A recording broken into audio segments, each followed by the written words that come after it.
Hello student, मैं दुर्गेश वर्मा आपको मेरे YouTube channel biology classes bye Durgesh sir में आपका स्वागत करता हूं। बच्चों, आज हम लोग क्लास 10th का जो लेसन फर्स्ट है उसके बारे में हम लोग स्टडी करेंगे।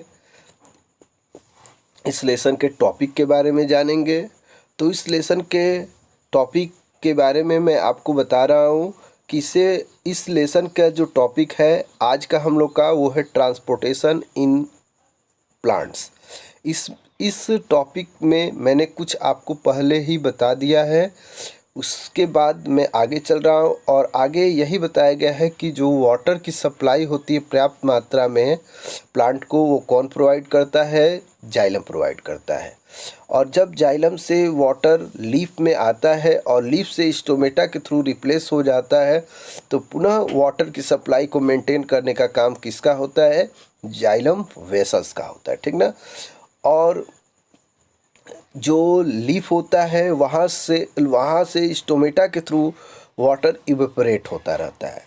तो जो इवेपोरेशन होता है वाटर मॉलिक्यूल का from the cells of leaf create a suction. जब इवेपोरेशन होता है वाटर का कहाँ से? लीफ सेल से, तो एक सक्शन जनरेट होता है और which pull water from xylem cells of root, जिसके द्वारा जो जाइलम सेल्स होते हैं रूट के, वहाँ से वाटर को पुल किया जाता है और कहाँ की तरफ? ऊपर की तरफ, लीफ में। जब भी इवेपोरेशन होता है वाटर मॉलिक्यूल का लीफ सेल से, तो एक सक्शन क्रिएट करता है और उस सक्शन से जो वाटर होता है जाइलम सेल्स द्वारा खींचा जाता है। जाइलम सेल से जो रूट में प्रेजेंट होते हैं उनके द्वारा खींचा जाता है और कहाँ की तरफ? तो लीफ की तरफ खींचा जाता है। ये बातें आप बताओगे। The loss of water in form of vapour from the aerial parts of the plant is known as transpiration. और जो लॉस होता है वाटर का वाटर वेपर के फॉर्म में aerial part of the plant, aerial part का मतलब क्या? जो पार्ट ग्राउंड सरफेस से आउटसाइड है, जो प्लांट के लीफ है, जो प्लांट के वह पोर्शन जहाँ पर आपका क्लोरोफिल फाउंड होता है, आउटर जो पार्ट होते हैं, उन पार्ट से जब वाटर लॉस होता है वेपर के फॉर्म में, तो उसको हम जानते हैं ट्रांसपीरेशन के नेम से। तो आपके पेपर में आ सकता है कि व्हाट इज ट्रांसपीरेशन, तो आप क्या आंसर देंगे? आप यही आंसर देंगे, the loss of water in the form of vapour from the aerial part of the plant is known as transpiration. इसी को हम ट्रांसपीरेशन बोलते हैं। ओके, जब वाटर वेपर के फॉर्म में प्लांट के एरियल पार्ट से लॉस होता है तो उस प्रोसेस को हम ट्रांसपीरेशन बोलते हैं। अब देखिए, इस प्रकार से 10 transpiration help in absorption and upward movement of water and minerals dissolve in its from root to leaves. देखिए, अब बताएं, इस प्रकार से जो ट्रांसपीरेशन होता है वो हेल्प करता है इन एब्जॉर्प्शन करने में एंड अपवर्ड मोमेंट में of water and minerals, water और मिनरल्स को जो डिजॉल्व रहते हैं इन इट, मतलब इसमें फ्रॉम रूट से टू लीफ की तरफ। जो वाटर और मिनरल्स डिजॉल्व होते हैं रूट में आते हैं, वहाँ से लीफ तक जो वाटर और मिनरल्स पहुँचते हैं, प्लांट के डिफरेंट पार्ट में पहुँचते हैं, उसके लिए ट्रांसपीरेशन हेल्प करता है। मेरी बातें आपको समझ में आ गई होंगी बहुत ही अच्छे से। अब it also help in temperature regulation. इसके बाद जब वाटर और मिनरल्स आते हैं प्लांट में, तो वो क्या करते हैं? तो टेम्परेचर को रेगुलेट करते रहते हैं, ठीक ना। आप देखते ही कि आप लोग घरों में ही आपने देखा होगा कि जब हॉट डे होते हैं और आपको ऑन रूफ पर स्लिप करना होता है, तो उस टाइम आप क्या करते हैं कि कुछ वाटर आप रूफ पर फॉलन करते हैं और देखते हैं कि वहाँ से जो वेपराइज फॉर्म में वाटर लॉस हो जाता है। कुछ टाइम के बाद आप देखते हैं कि वो रूफ जो होता है वो कूल हो जाता है। वैसे ही जब वाटर इवेपोरेट होता है, तो वाटर के इवेपोरेट होने से वहाँ पर कूलिंग हो जाती है। तो ये वर्क ट्रांसपीरेशन के थ्रू होता है, ठीक ना। The effect of root pressure in transport of water is more important at night. देखिए, दिन के समय तो भाई स्टोमेटा है, ट्रांसपीरेशन हो जा रहा है तो वाटर ट्रांसपोर्ट हो रहा है। लेकिन जब रात का समय होता है उस टाइम जब आपका ट्रांसपीरेशन नहीं होता, उस टाइम की कौन हेल्प करता है, उस टाइम किस तरीके से वाटर और मिनरल्स की सप्लाई होती है प्लांट्स के रूट और लिप्स और अदर पार्ट्स में, तो उसके लिए एक प्रेशर वर्क करता है जिसका नाम होता है रूट प्रेशर। रूट प्रेशर के हेल्प से ही वाटर जो होता है रात के समय प्लांट के डिफरेंट पार्ट्स में ट्रांसपोर्ट होता है। क्लियर हो गया बेटा। और ड्यूरिंग डे, दिन के समय बताया गया है, when the stomata are open, दिन के समय स्टोमेटा खुल जाते हैं और ट्रांसपीरेशन होता रहता है। और ट्रांसपीरेशन के थ्रू क्या होता रहता है कि वाटर जो होता है जाइलम से मूवमेंट करते हुए एक ड्राइविंग फोर्स के हेल्प से लिप में पहुंच जाता है। तो दिन के समय ट्रांसपीरेशन स्टोमेटा हेल्प करते हैं और रात के समय आपको अभी मैंने बताया कौन हेल्प करता है, रूट प्रेशर। तो इस तरीके से वाटर और मिनरल्स का ट्रांसपोर्टेशन होता है। मैं आशा करता हूँ आपको मेरी सभी बातें अच्छे से समझ में आ गए। अगर ट्रांसपीरेशन पूछेगा तो आप लॉस ऑफ वाटर बता देंगे from aerial part of the plant in form of vapour. And what is the role of transpiration, तो it role in absorption of water and minerals from root to leaf of the plant body, it help. And another function, it also help in temperature regulation। Okay बेटा, अब चलते हैं हम लोग next topic, इसी में study करेंगे। और नेक्स्ट टॉपिक है, आपको मैं बताने जा रहा हूँ, 1 मिनट देखिए। अब है नेक्स्ट इसमें transport of food and other substances. Next topic जो अब आज हम लोग का होगा वो होगा transport of food and other substances. Water और मिनरल्स तो हो गया, अब फूड और अदर सब्सटेंसेस किस तरीके से ट्रांसपोर्ट होते हैं प्लांट्स में उसको जानेंगे।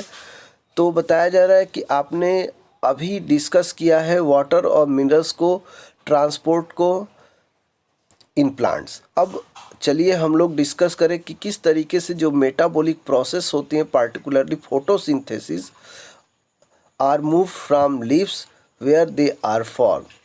जो मेटाबॉलिक प्रोसेस जो होती है फोटोसिंथेसिस, वो लिप्स में होती है और लिप्स से जो भी प्रोडक्ट बनते हैं उन प्रोडक्ट का किस तरीके से प्लांट में ट्रांसपोर्ट होता है इसके बारे में जानेंगे। ठीक ना।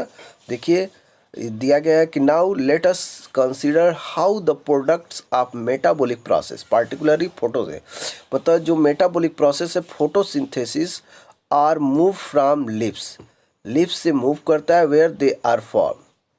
जो फोटोसिंथेसिस होता है जो लिप्स में होता है जहाँ पर फूड फॉर्म होते हैं, यह प्रोडक्ट जो मेटाबॉलिक प्रोसेस के थ्रू फॉर्म होता है, ये ट्रांसपोर्ट कैसे होते हैं इसके बारे में जानेंगे। तो चलिए हम लोग जानें कि किस तरीके से मेटाबॉलिक प्रोसेस फोटोसिंथेसिस होता है। आर मूव्ड फ्रॉम लिप्स से वेयर दे आर फॉर्म, जहाँ पर वो फॉर्म होता है, तो वहाँ से लिप्स से जो मेटाबॉलिक प्रोसेसेस होते हैं जिसमें फूड का फॉर्मेशन होता है उससे आगे हम लोग जानेंगे। ठीक ना। To other parts of the plant, देखिए आगे लिख दिया, मैं वही बता रहा हूँ आपको तभी से कि जो मेटाबॉलिक प्रोसेस फोटोसिंथेसिस होता है वो किस तरीके से मूव करता है। फोटो से मूव करने का मतलब कि फोटो से आप चारों तरफ नहीं जाएगा। फोटोसिंथेसिस का मतलब आप सभी लोग जानते हैं फूड का बनना, या फूड जो बनता है जो फॉर्म होता है फोटोसिंथेसिस से, वो किस तरीके से मूव करता है लिप्स से to other parts of the plant. अच्छे से समझिएगा नहीं तो आपको नहीं समझ में आएगा। तो other part of the plant जो लिप्स से फोटोसिंथेसिस के थ्रू जो मेटाबॉलिक प्रोसेस है, जो भी प्रोडक्ट बनते हैं यार, वो किस तरीके से अदर पार्ट में ट्रांसफ़र होते हैं उसके बारे में हम लोग को जानना है। तो this transport of soluble product of photosynthesis is called translocation. अगर आपसे कोई पूछेगा कि व्हाट इज ट्रांसलोकेशन, तो जो भी सॉल्युबल प्रोडक्ट फोटोसिंथेसिस से फॉर्म होते हैं उनका ट्रांसपोर्ट होना ही आपका क्या कहलाता है, translocation. And it occur in parts of vascular tissue known as phloem. और जिस पार्ट से यह प्रोसेस होता है प्लांट्स में, उस वैस्कुलर टिश्यू का नेम होता है आपका फ्लोएम। वैस्कुलर टिश्यू दो होते हैं बेटा, याद रखना, एक होता है जाइलम जो वाटर और मिनरल्स को ट्रांसपोर्ट करता है, और एक होता है आप लोग का फ्लोएम जो सॉल्युबल प्रोडक्ट जो फोटोसिंथेसिस से फॉर्म होते हैं, फूड जो फॉर्म होते हैं, उनको ट्रांसपोर्ट करता है। देखिए आगे चलिए। Beside the product of photosynth the phloem transport amino acid and other substance. बस फोटोसिंथेसिस के प्रोडक्ट जो फूड बनते हैं उन्हीं को नहीं, अदर जो प्रोडक्ट होते हैं जैसे में अमीनो एसिड और अदर सब्सटेंस, उनको भी ट्रांसपोर्ट करने में हेल्प करता है आपका कौन? Phloem. These substances are especially delivered to storage organ of roots, fruits and seed and to growing organ। और ये सभी जो सब्सटेंस होते हैं ये डिलीवर किए जाते हैं उन ऑर्गन में जिनके नाम है स्टोरेज ऑर्गन जो होते हैं रूट्स, फ्रूट्स, सीड और ग्रोइंग ऑर्गन। इन सभी ऑर्गन में ये सभी सब्सटेंसेस को ट्रांसपोर्ट किया जाता है। ठीक ना? कहाँ कहाँ? तो रूट्स में, फ्रूट्स में, सीड में और ग्रोइंग ऑर्गन में। The translocation of food and other substance takes place in sieve tube with the help of adjacent companion cell both in upward and downward direction। तो ये जो ट्रांसलोकेशन फूड का और other substances का होता है वो सीव ट्यूब और किसके हेल्प से होता है? कॉम्पेनियन सेल के हेल्प से। और कौन कौन से डायरेक्शन में? अपवर्ड एंड डाउनवर्ड डायरेक्शन में होता है। ये बातें याद रखेंगे। तो जो ट्रांसलोकेशन होता है फ्लोएम के कौन से पार्ट से होता है? सीव ट्यूब और उसके साथ कौन हेल्प करता है? Companion cell. और कौन कौन से डायरेक्शन में होता है? बोथ डायरेक्शन, मतलब upward direction and downward direction में होता है। ठीक ना? Unlike transport in xylem which can be largely explain by simple physical force. जो जाइलम में जो ट्रांसपोर्ट होता है वो आपका सिंपल फिजिकल फोर्स के थ्रू होता है। The translocation in phloem is achieve by utilising energy. जो ट्रांसलोकेशन फ्लोएम के थ्रू होता है उसके लिए एनर्जी यूटिलाइज होता है। ये आप बताएं। करता हूँ आपको मेरी सभी बातें समझ में आ गई होंगी। तो इसी आशा के साथ मैं यहीं पर अपने लेक्चर को एंड कर रहा हूँ। अगले वीडियो में और डिटेल नेक्स्ट टॉपिक जो होगा उसके बारे में भी जानेंगे। तो चलिए, ओके, थैंक यू।